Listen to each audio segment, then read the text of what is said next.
അങ്ങനെ നമ്മുടെ യാത്ര തുടങ്ങി. അപ്പൊ നമ്മുടെ ആനവണ്ടി ഡ്രൈവർ ശരത് അളിയൻ, അളിയനെ പ്രത്യേകിച്ച് പരിചയപ്പെടുത്തണ്ട അല്ലേ, നമ്മളെ വീഡിയോ ഉള്ളത്. അണ്ണൻ അതാണ് സ്ഥലം മൈനാപ്പൂര്.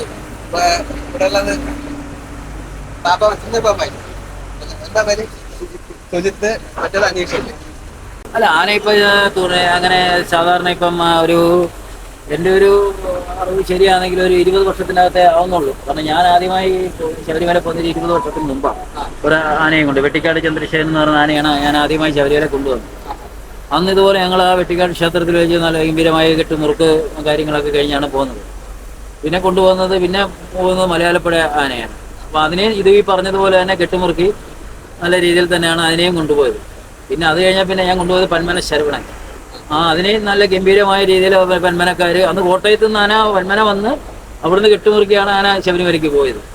അതിനുശേഷം ഇപ്പോൾ ശബരിമലയ്ക്ക് പോകുന്നത് എല്ലാ ആനകളും ഭക്തി നിർഭരമായി തന്നെ കെട്ടുമുറുക്കി കാര്യങ്ങൾ എല്ലാം ഒരു മനുഷ്യൻ വ്രതം നിന്ന് വയ്ക്കുന്നത് പോലെ തന്നെ. വ്രതം എന്ന് പറയുന്ന ആനയ്ക്ക് ഇപ്പോൾ ഇല്ലല്ലോ.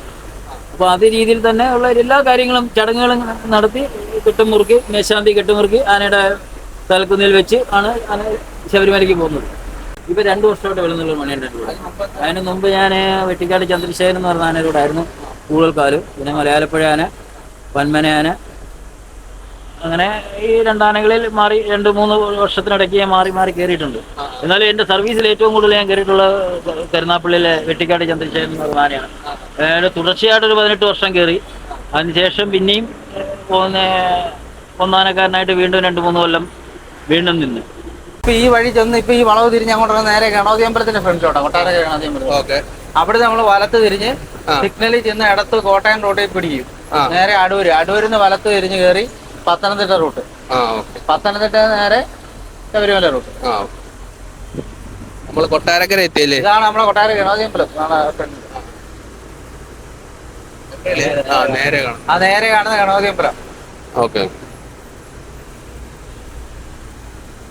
തിരുവിതാംകൂർ ദേവസ്വം ബോർഡിന്റെ എണ്ണം പറഞ്ഞ ആനകളിൽ ഒന്നാണ് വെളുന്നള്ളൂർ മണികണ്ഠൻ ആന.